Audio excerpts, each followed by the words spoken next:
Hello everyone and welcome back. पिछले class में हमने देखा था कि एफएसएस एक्ट के बारे में हम पढ़ रहे थे, जिसका सेक्शन 1 एंड सेक्शन 2 हम कवर कर चुके थे। वो एक इंट्रोडक्टरी क्लास था जिसमें हमने ओवरव्यू लिया था। ठीक है, तो इसके आगे हम पढ़ेंगे सेक्शन 3 जो डेफिनेशन है उनको हम पढ़ेंगे, और जितने भी डेफिनेशन है, कई सारे डेफिनेशन है, उनको डिटेल्स में हम पढ़ेंगे जो एग्जाम्स के लिए बहुत ज़्यादा इंपॉर्टेंट हो जाते हैं।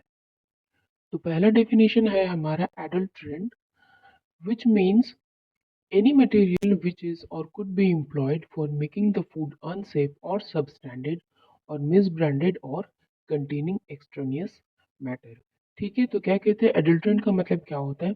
कोई भी ऐसी चीज जो फूड में ऐड हो जाते हैं या कर दिए जाते हैं जिससे वो फूड अनसेफ हो जाता है, या तो सबस्टैंडर्ड हो जाता है, मतलब जो स्टैंडर्ड फूड का होना चाहिए वो ना होकर सबस्टैंडर्ड हो जाता है, या तो मिस ब्रांडेड हो जाता है, या फिर एक्सट्रानियस मैटर उनमें आ जाते हैं। अब ये जो चार वर्ड्स हैं, अनसेफ, सबस्टैंडर्ड, मिस ब्रांडेड और एक्सट्रानियस मैटर, ये इनके बारे में हम आगे जाकर पढ़ेंगे कि इन वर्ड्स का मतलब क्या होता है। ठीक है, तो पहला पॉइंट ये रहा हमारा। पॉइंट बी अगर हम देखें तो कहते हैं advertisement, which means any audio or visual publicity, representation or announce or pronouncement made by means of any light, sound, smoke, gas, print, electronic media, internet, or website, and includes through any notice, circular, label, wrapper, invoice, or other documents। ठीक है, तो advertisement मतलब क्या हो सकता है? बहुत common सा चीज़ है कि हम लोग किसी भी अपने प्रोडक्ट के लिए एडवर्टाइजमेंट उसका करते हैं। तो ये एडवर्टाइजमेंट कैसे होना चाहिए? बाय मीन्स ऑफ, या तो हम लाइट के थ्रू कर सकते हैं, या तो हम साउंड के थ्रू कर सकते हैं, बोलकर उसके बारे में बता सकते हैं, या तो smoke, gas, print, electronic media के थ्रू कर सकते हैं, इंटरनेट, वेबसाइट, इन सारी चीज़ों के थ्रू हम लोग एडवर्टाइजमेंट कर सकते हैं। या तो फिर कैसे? सर्कुलर नोटिस हम लोग बना सकते हैं, भेज सकते हैं, लेबल बना सकते हैं, रैपर जो हमारी पैकेट्स के ऊपर रैपर रहते हैं उनसे हम एडवर्टाइजमेंट करते हैं, इनवॉइस देते हैं। इसी तरीके के डॉक्यूमेंट्स के और भी कई सारे हमारे सोर्सेज हैं जिनसे हम हमारे प्रोडक्ट्स का एडवर्टाइजमेंट करते हैं। ठीक है, तो पॉइंट बी के बाद हमारा पॉइंट सी आता है जिसमें कहते हैं chairperson. Chairperson means the chairperson of the food authority. तो हमें पता है कि कोई भी अथॉरिटी होता है, ऑर्गेनाइजेशन होते हैं, उनका एक चेयरपर्सन होता है या तो सीईओ होता है, मतलब जो उस ऑर्गेनाइजेशन के हेड होते हैं। तो एफएसएसएआई के जो जो फूड अथॉरिटी है, दैट इज एफएसएसएआई, उसके जो चेयरपर्सन होते हैं उसको हम चेयरपर्सन बुलाते हैं। ठीक है, means the chairperson of the food authority. Next है claim. Claim means any representation which states, suggests, or implies that a food has particular qualities relating to the origin, nutritional properties, nature, processing, composition or otherwise। क्या कह रहा है कि claim का मतलब क्या होता है कि कोई भी प्रोडक्ट जो मैन्युफैक्चरर होते हैं, जो बनाते हैं, वो अपने लेवल पे ये मेंशन करते हैं, क्लेम करते हैं कि ये किस ओरिजिन के है, ये प्रोडक्ट किस ओरिजिन का है, या फिर उनके न्यूट्रिशनल प्रॉपर्टीज क्या है, उसका नेचर क्या है, वो किस प्रोसेस से बनाया गया है, किस प्रोसेस के थ्रू जाकर वो बनाया गया, प्रिपेयर किया गया है, उसका कॉम्पोजिशन क्या है। आप देखेंगे किसी भी पैकेट के बाहर उसकी बैक साइड में उसके कॉम्पोजिशंस लिखे रहते हैं कि किन किन चीज़ों से मिलकर ये बनाया हुआ। और इसके अलावा और भी जो चीज़ इम्पॉर्टेंट है, जो मैन्युफैक्चरर को लगता है कि ये मैं क्लेम कर सकता हूँ, तो वो ये क्लेम अपने पैकेट में करते हैं। ठीक है, नेक्स्ट है पॉइंट ई जो है commissioner of food safety, means the commissioner of food safety appointed under section 30। तो ये जो सारे सेक्शंस है एफएसएस एक्ट के, उसमें से जो सेक्शन 30 है उसके अंडर हम लोग अपॉइंट करते हैं कमिश्नर ऑफ फूड सेफ्टी। ठीक है, नेक्स्ट है consumer. Consumer means persons or families purchasing and receiving food in order to meet their personal needs। Consumer कौन लोग हो गए? हमारे जैसे लोग, हम हो गए कंज्यूमर, जो हम मार्केट से जाकर अपना सामान खरीदते हैं, किस लिए? अपने पर्सनल यूज के लिए, अपने फैमिली के लिए, अपने घर के लिए, वो लोग होते हैं कंज्यूमर। ठीक है, नेक्स्ट है कंटेमिनेंट। ये बहुत ज़रूरी है, इस डेफिनेशन को बहुत अच्छे से पढ़िएगा क्योंकि इसमें से बहुत कंफ्यूजिंग क्वेश्चंस क्रिएट होता है। ठीक है, कंटेमिनेंट किसे कहते हैं?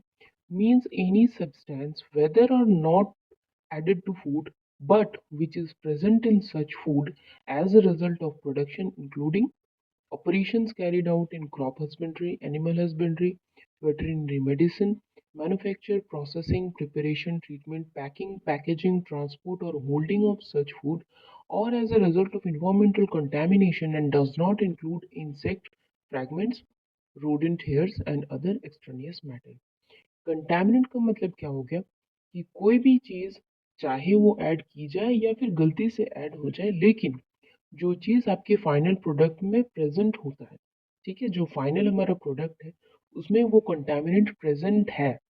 जैसे कि कौन कौन से स्टेप्स में ऐड हो सकते हैं कंटामिनेंट, जैसे कि क्रॉप हस्बेंड्री, जब हम क्रॉप्स काटते हैं, ठीक है, उनको हैंडल करते तब कंटेमिनेशन हो सकता है।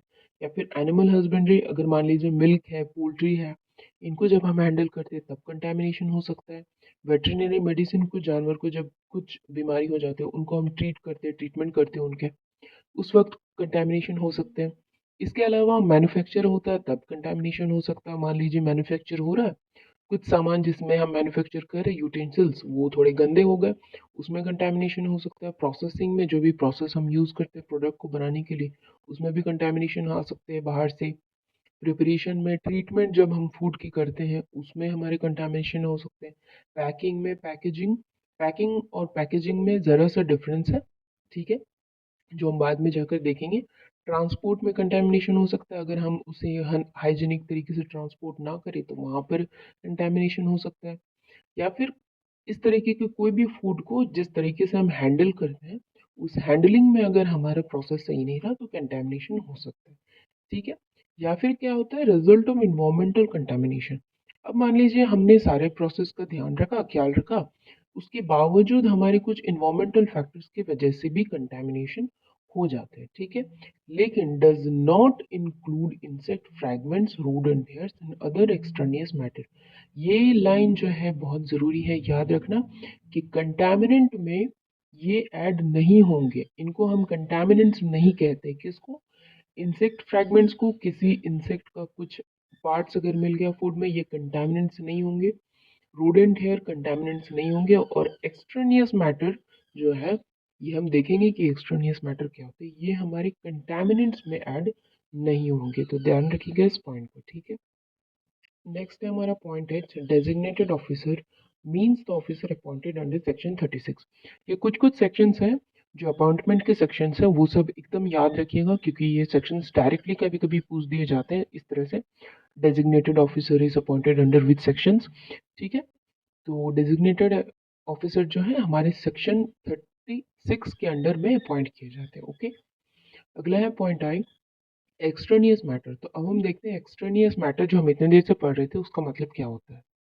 तो एक्सट्रेनियस मैटर क्या हो गया, means any matter contained in an article of food which may be carried from raw material, packaging material, process system used for its manufacture, or which is added to it, but such matter does not render such article of food unsafe। ये भी याद रखना बहुत ज़रूरी है। Definition जो है ना, उसमें कुछ कुछ लाइंस के अंदर, बिटवीन द लाइंस ऐसे ऐसे चीज़ें आपके छुपे हुए हैं जो आपको समझना बहुत ज़रूरी है। एक्सट्रेनियस मैटर में क्या कहती है कि कोई भी ऐसी चीज़ जो खाने के अंदर, रॉ मटेरियल के अंदर आ जाते हैं, कैसे? पैकेजिंग के थ्रू आ सकते हैं, प्रोसेस होते हैं उस वक्त आ सकते हैं, लेकिन ऐसी चीज़ें, ऐसी ये एक्सट्रेनियस मैटर जो है, ये खाने को हमारे अनसेफ नहीं बनाता है, ठीक है। सच matter does not render such article of food unsafe, इसको ये अनसेफ नहीं बनाते, ठीक है, याद रखिएगा। अगला पॉइंट है हमारा फूड। सिंपल सी बात है, food means any substance whether processed, partially processed or unprocessed, which is intended for human consumption and includes primary food to the extent defined in clause ZK।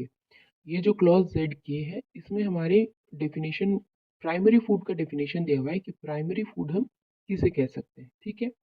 उसके अलावा जेनेटिकली मॉडिफाइड इंजीनियर्ड फूड और food containing such ingredients, infant food, packaged drinking water, alcoholic drink, chewing gum, and any substance, including water, used into the food during its manufacture, preparation, or treatment, but does not include any animal feed, live animals unless they are prepared or processed for placing on the market for human consumption, plants prior to harvesting, drugs and medicinal products, cosmetics, narcotic or psychotropic substances, provided that the central government may declare by notification in the official gazette any other article as food for the purpose of this act having regards to its use, nature, substance and quality। बहुत बड़ा point है। तो इसमें क्या रहा है कि तो फूड जो है उसका मतलब क्या हुआ कि वो प्रोडक्ट्स जो प्रोसेस्ड हो सकते हैं कंप्लीटली, जिसे हम प्रोसेस करते हैं, ठीक है, जैसे कि ब्रेड हो गया, ठीक है, वो बिल्कुल प्रोसेस्ड प्रोडक्ट है हमारा। या फिर पार्शियली प्रोसेस्ड हुआ जिसे हम कंप्लीटली प्रोसेस नहीं करें, जैसे कि आटा। अब आटा हम पार्शियली प्रोसेस कर रहे हैं, उसके बाद उसे और हमें कुछ बनाना पड़ेगा, ठीक है। या फिर अनप्रोसेस्ड हो सकते हैं, मतलब रॉ हो सकते हैं, जैसे कि फ्रूट्स हो गए, फ्रूट्स वेजिटेबल्स हो गए, जो कि जिन्हें हम ऐसे ही रॉ खा सकते हैं, जो अनप्रोसेस्ड होते हैं, ठीक है। और जो ह्यूमन कंजम्पशन के लिए बनाया गया हो, ठीक है, जिनमें हम इंक्लूड कर सकते हैं प्राइमरी फूड को। अब ये प्राइमरी फूड क्या होता है, ये हम देखेंगे सेक्शन या फिर पॉइंट जेड के में। जेड के जो है पॉइंट, उसमें हमारे बताया गया है कि प्राइमरी फूड हम किन फूडों को कह सकते हैं, किन फूड्स को हम कह सकते हैं प्राइमरी फूड, ठीक है। इसके अलावा है जेनेटिकली मॉडिफाइड या फिर इंजीनियर्ड फूड, जो आजकल हमारे टेक्नोलॉजी के थ्रू जो हम जेनेटिकली मॉडिफाइड फूड बनाते हैं उनको हम फूड में इंक्लूड करते हैं। या फिर ऐसे कुछ प्रोडक्ट्स जिनमें जेनेटिकली मॉडिफाइड फूड प्रेजेंट होते हैं। इनफैक्ट जो बच्चों की फूड होते हैं वो हमारे फूड में इंक्लूड हो जाते हैं। पैकेज ड्रिंकिंग वाटर जो बॉटल मार्केट में मिलते हैं पैकेज्ड होते हैं, वो फूड में आ जाएंगे। अल्कोहलिक ड्रिंक है वो फूड में आ जाएंगे। च्युइंगम, ये सब चीज़ें जो है हमारे फूड में इंक्लूड हो जाएंगे, ठीक है। लेकिन कोई भी ऐसा चीज़ जो हम एनिमल को खिलाते हैं वो हमारे फूड में इंक्लूड नहीं किया जाएगा। जो एनिमल फीड होता है, जो हम जानवरों को खिलाते हैं, वो फूड में इंक्लूड नहीं होंगे। सेकंड जो है लाइव एनिमल्स, कोई भी एनिमल जो है उनको हम प्रोसेस करते हैं उसके बाद ही हम कंज्यूम कर सकते हैं। तो ऐसे लाइव एनिमल्स जो रॉ है, कच्चे हैं, उनको हम फूड में इंक्लूड नहीं करते हैं जब तक कि वो प्रोसेस ना किया जाए, ठीक है। कोई भी ऐसा प्लांट जो हार्वेस्टिंग के पहले हम यूज़ करते हैं वो फूड में नहीं इंक्लूड होंगे। जैसे कि कुछ कच्चे अगर प्लांट्स है, कच्चे क्रॉप्स है, उनको हम फूड में इंक्लूड नहीं करेंगे। मेडिसिनल प्रोडक्ट जो है दवाइयाँ, उसे हम इंक्लूड नहीं करेंगे। कॉस्मेटिक्स, उसे हम इंक्लूड नहीं करेंगे। नार्कोटिक साइकोट्रोपिक सब्सटेंसेस, ये सारी चीज़ें जो है इन्हें हम फूड में इंक्लूड नहीं करते। नार्कोटिक एंड साइकोट्रोपिक सब्सटेंसेस जो नशीली चीज़ें होती हैं उनको हम फूड में इंक्लूड नहीं करते, ठीक है।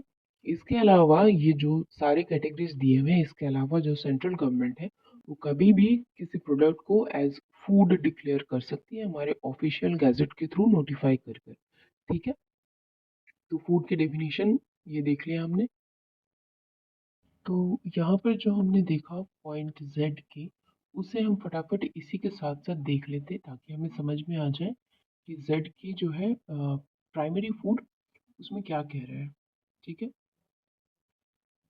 तो ये रहा जेड की प्राइमरी फूड।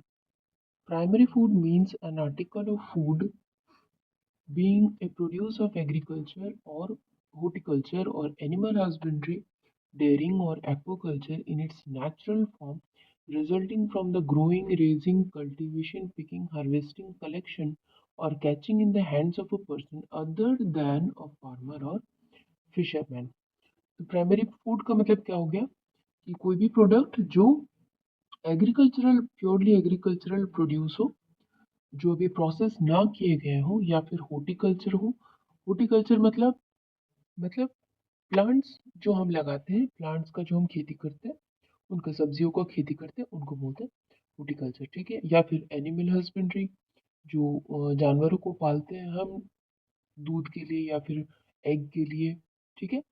तो डेयरिंग और एक्वाकल्चर जैसे कि फिशरी, ठीक है, in its natural form resulting from the growing, raising, cultivation, picking, harvesting, collection and catching in the hands of a person other than farmer or fisherman। तो इन सारी चीज़ों को प्राइमरी फूड कह सकते हैं जो ये सब हैंडल करते हैं एग्रीकल्चरल फूड। लेकिन वो कोई फार्मर या फिशरमैन जो प्रोफेशनल होते हैं वो लोग नहीं होते। नॉर्मली ऐसे लोग होते हैं जो ये सब कल्चर करते हैं, उन्हें हम प्राइमरी फूड में इंक्लूड करते हैं, ठीक है। ठीक है, तो यहीं से हमने देख लिया कि प्राइमरी फूड हम किसे कह सकते हैं। तो चलिए वापस चलते हैं हमारे सेक्शन में। उसके बाद हमारा आता है food additive. Food additive means any substance not normally consumed as food by itself or used as a typical ingredient of the food, whether or not it has nutritive value, the intentional addition of which to food for a technological, including organoleptic purpose in the manufacture, processing, preparation, treatment, packing, packaging, transport, or holding of such food results or may be reasonably expected to result directly or indirectly in it or its byproducts becoming a component of or otherwise affecting the characteristics of such food but does not include contaminants or substances added to food for maintaining or improving nutritional qualities। बाप रे बहुत बड़ा point है। तो इसमें क्या कह रहे कि फूड एडिटिव हम किसे कहते हैं, कोई भी ऐसी चीज जिसे हम normally as a food consume नहीं कर सकते हैं, नहीं करते हैं। ठीक है, जैसे हम खाना खाते हैं ना, ब्रेड हो गया, फ्रूट्स हो गए, ये हम नॉर्मली कंज्यूम करते हैं डायरेक्टली एज फूड। लेकिन फूड एडिटिव ऐसी चीज होता है जिन्हें हम डायरेक्टली एज अ फूड नहीं खा सकते हैं। जैसे कि अगर हम एग्जाम्पल के तौर पर देखें तो ऐसी चीज क्या हो सकती है, जैसे कि फूड कलर हो गया। अब फूड कलर तो हम डायरेक्टली कंज्यूम नहीं कर सकते हैं।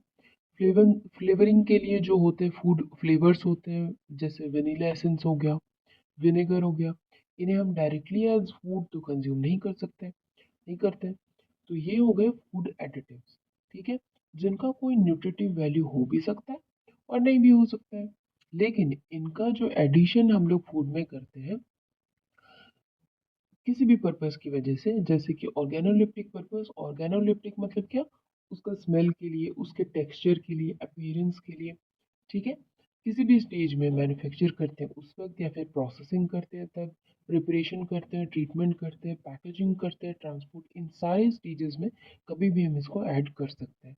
ठीक है, जो फूड एडिटिव हम ऐड करते हैं वो डायरेक्टली और इनडायरेक्टली किसी तरह से या तो उस फूड को अफेक्ट करेगा किसी न किसी तरीके से, या फिर उसके जो बाई प्रोडक्ट्स होते हैं उससे जो और चीज बन सकते हैं उससे वो इफेक्ट उसको करेगा। ठीक है, लेकिन इसमें कंटामिनेंट्स को हम लोग इंक्लूड नहीं करते हैं। किसमें, फूड एडिटिव में हम कंटामिनेंट्स को इंक्लूड नहीं करेंगे। जो कंटामिनेंट्स होते हैं या फिर जो दूसरे सब्सटेंसेस होते हैं जिन्हें हम उसकी न्यूट्रिशनल प्रॉपर्टीज को बढ़ाने के लिए यूज करते हैं, ऐसे प्रोडक्ट्स को हम फूड एडिटिव्स नहीं कहेंगे। ठीक है, किसे नहीं कहेंगे, कंटेमिनेंट्स को हम फूड एडिटिव्स नहीं कहेंगे, और कोई भी ऐसा सब्सटेंस जिसका इंटेंशनली यूज करते हैं न्यूट्रिशनल क्वालिटीज बढ़ाने के लिए, ऐसी चीजों को हम फूड एडिटिव नहीं कहते हैं।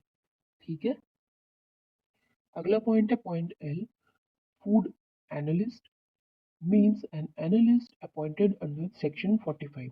अभी मैंने आपको बताया था कि कुछ कुछ सेक्शन है अपॉइंटमेंट के जो आपकी याद रखनी है, जिससे डायरेक्टली क्वेश्चंस पूछे जाते हैं। तो फूड एनालिस्ट जो है पोस्ट है, उस उनको हम कैसे अपॉइंट करते हैं, सेक्शन 45 के अंडर में उसको हम अपॉइंट करते हैं। ठीक है, ये फूड एनालिस्ट का काम क्या है, ये क्या करते हैं, ये आगे जाके हम अच्छे से डिटेल्स में पढ़ेंगे। ठीक है, पॉइंट एम कहता है food authority means the food safety and standards authority of India established under section 4। ये बहुत इंपॉर्टेंट है सेक्शन, ये दोनों सेक्शन ही। तो फूड अथॉरिटी मतलब FSSAI, ठीक है, जिसके बारे में हम पढ़ रहे हैं, food safety and standards authority of India, जो स्टैब्लिश हो चुका है किसके अंडर में, सेक्शन 4 के अंडर में। FSS एक्ट का जो सेक्शन 4 है उसके अंडर में हमारा FSSAI, that means food authority, establish हुआ है।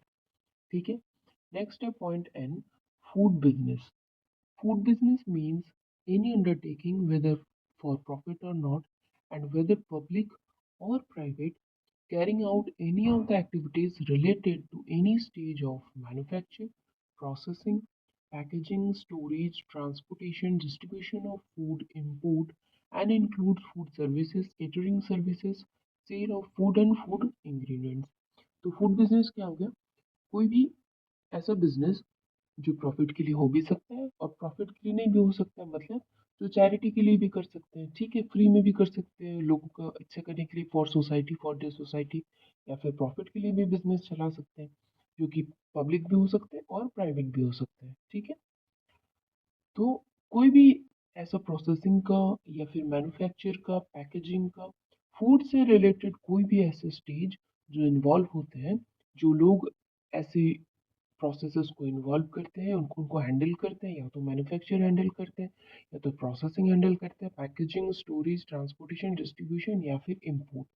इन सारी चीज़ों को जो लोग हैंडल करते हैं, उनको हम फूड बिजनेस में इंक्लूड करते हैं। ठीक है, याद रखिएगा, सिर्फ वही सारी चीज़ें जो फूड से रिलेटेड हो उन्हीं को हम फूड बिजनेस में इंक्लूड करते हैं। ठीक है, इसमें और भी कुछ चीज़ें इंक्लूड होंगी, जैसे कि फूड सर्विसेज, जो खाना देते हैं, जैसे कि डब्बा सिस्टम हो गया, जो और लोगों को खाना पहुंचाते हैं, ऐसे चीज़ों को हम फूड बिजनेस में इंक्लूड करेंगे। केटरिंग सर्विसेज जो होते हैं, ठीक है, जो शादी वगैरह में खाना, जो जिनका हम कॉन्ट्रैक्ट लेते हैं, ठीक है, फूड केटरिंग सिस्टम, ये सब भी हमारे फूड बिजनेस में आ जाएंगे। ठीक है, और फूड से रिलेटेड कोई भी ऐसे इंग्रेडिएंट्स भी जो होते हैं, जो हमने आगे पिछले सेक्शंस में पढ़े, पिछले पॉइंट्स में पढ़े, जो फूड इंग्रेडिएंट्स होते हैं, उनके बिजनेस को भी जो हैंडल करते हैं, वो लोग भी हमारे फूड बिजनेस के कैटेगरी में आ जाएंगे। ठीक है, अब उसके बाद ही तुरंत क्या है, point two, food business operator.